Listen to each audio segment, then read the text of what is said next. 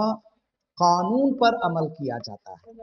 مثال کے طور پر اگر کسی ویسٹرن کنٹری میں آپ چلے جائیں تو آپ اپنی کار کو کسی ایک ایسی جگہ پارک کر دیں جہاں پہ پارک نہیں کرنا چاہیے، نو پارکنگ میں جائے اور اپنی گاڑی کھڑا کر دے، تو وہاں دیکھیے ٹریفک پولیس کا کیا جو ہے رویہ ہوتا ہے۔ اور اگر کوئی ہمارے یہاں انڈیا میں یا کسی ہمارے آس پاس کے ملک میں کوئی گاڑی جو ہے کھڑا کر کے جو ہے چلا جائے نو پارکنگ میں، تو وہاں رویہ کیا ہوتا ہے؟ یہاں کیا ہوتا ہے؟ یہاں پولیس آئے گی، ایک دوسری گاڑی لے آئے گی، آپ کی کار کو اٹھا کر لے چلی جائے گی، آپ کو پتا نہیں چلے گا کہ آپ کی کار کہاں ہے، آس پاس والوں کو پوچھنا پڑے گا، اگر پتا چل جائے آپ کی گاڑی کوئی لے کر گیا ہے تو اس کی تلاش میں نکلنا پڑتا ہے۔ یہ پوری جدوجہد کرتی ہے، آخر کار کچھ پیسہ دینا پڑتا ہے، پیسے کے بدلے میں آپ کی گاڑی واپس مل جاتی ہے۔ آپ سوچتے ہیں کہ دوبارہ بھی میں جو ہے نو پارکنگ میں کھڑا کر دوں گا، پھر کوئی مشکل آئے گی تو تھوڑا پیسہ دے کر میں اپنی گاڑی کو واپس لے آؤں گا۔ اگر یہی چیز کوئی ویسٹرن کنٹری میں کرے، مثال طور پر یورپ کے کسی ملک میں کوئی گاڑی ایک ایسی جگہ کھڑی کر دے کہ جہاں پر پارک نہیں کرنا چاہیے، نو پارکنگ میں جائے اور اپنی گاڑی کو رکا دے، تو وہاں پولیس دیکھتا ہے تو وہ چیزیں نہیں کرتا ہے جو ہمارے ملک میں ہوتی ہے، بلکہ کیا کرتا ہے، وہاں پر بڑی آسانی سے آپ کی گاڑی کو جو ہے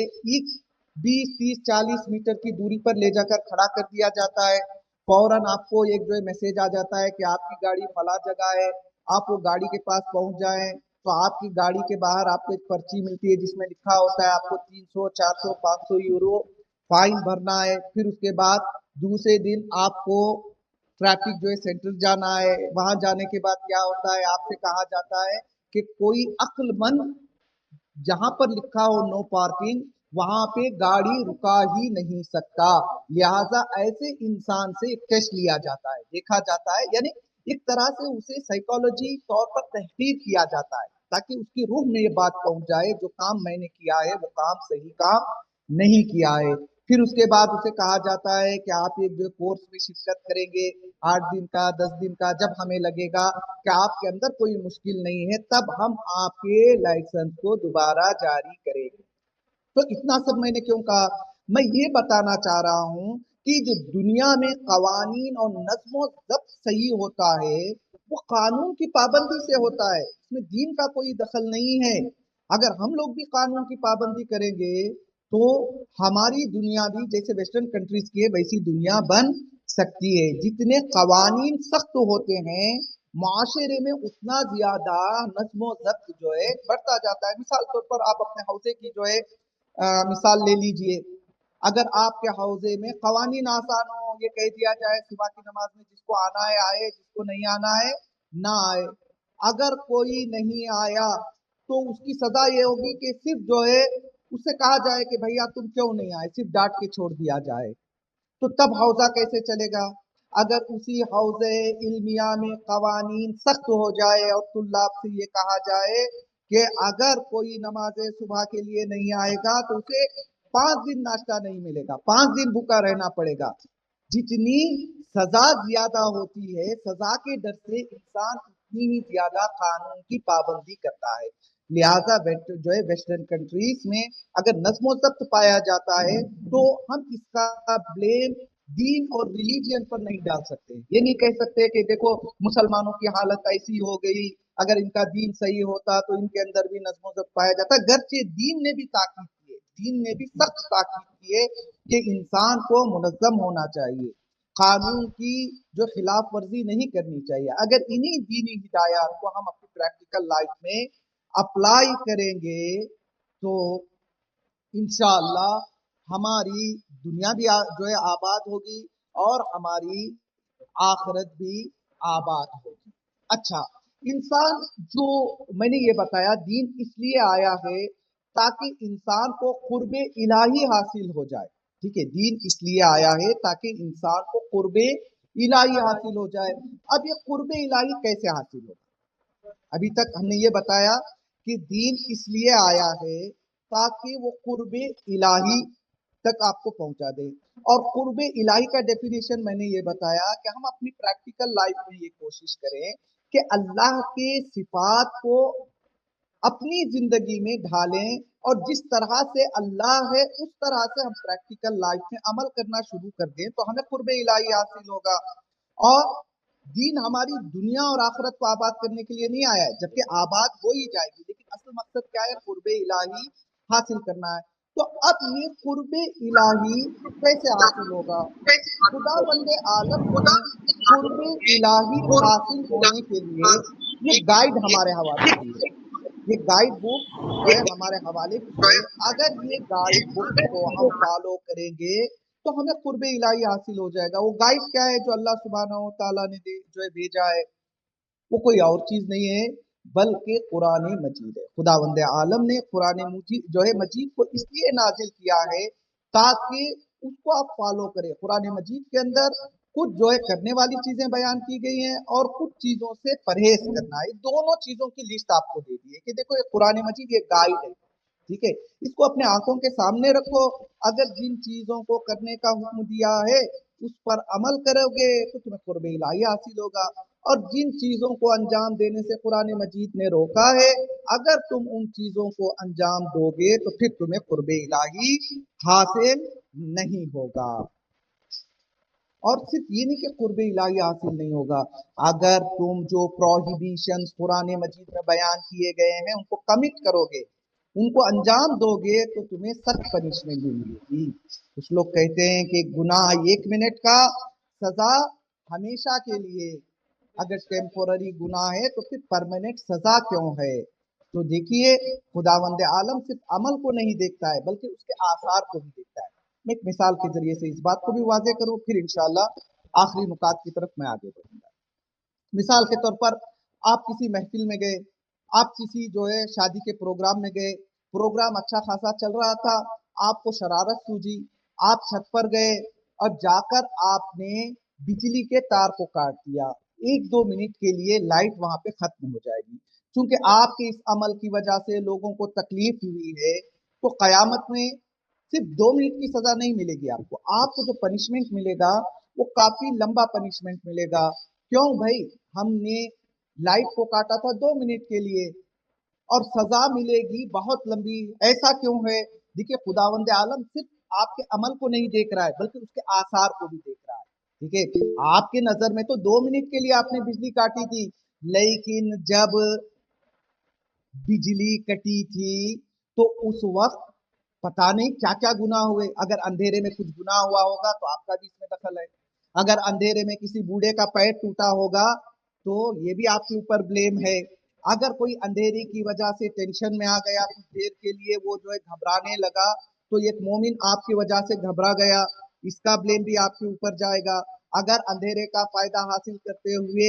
کسی نے چوری کر لی تو اس چوری کا اثر بھی آپ پر جائے گا۔ لہذا عمل چھوٹا ہوتا ہے لیکن اس کے آثار اور اس کے تبعات اور اس کے سائیڈ ایفیکٹ جو ہے کافی لانگ ہوتے ہیں، لہذا خداوند عالم ایسے اعمال کی سزا بھی بہت لمبی دے گا اور ایسے حالات میں ایسے وقت میں سزا دے گا کہ روز قیامت کی سچویشن ایسی ہوگی کہ ماں کہے گی خدا سے کہ تو میرے بچوں کو لے لے، بچوں کے ساتھ جو کرنا ہے کر دے لیکن مجھے آزاد کر دے۔ ایسے دن کہ جس دن ایک ماں اپنے بچوں کا خیال نہیں رکھ رہی ہے، ایسے دن میں خداوند عالم ہمیں جو پنشمنٹ دے گا وہ لانگ پنشمنٹ دے گا۔ تو اسی لیے میں نے کہا، جیسے جو بار بار میسیج بھی آ رہا ہے، میری نظر میسیج پر بھی ہے کہ قرب الہی کیسے حاصل ہوگا، یہی تو میں بات بتا رہا ہوں کہ دیکھیے دین اس لیے آیا ہے تاکہ قرب الہی حاصل ہو جائے۔ قرب الہی کیا ہے؟ اللہ کی صفات جیسے ہم اپنے صفات کو بنانے کی کوشش کریں۔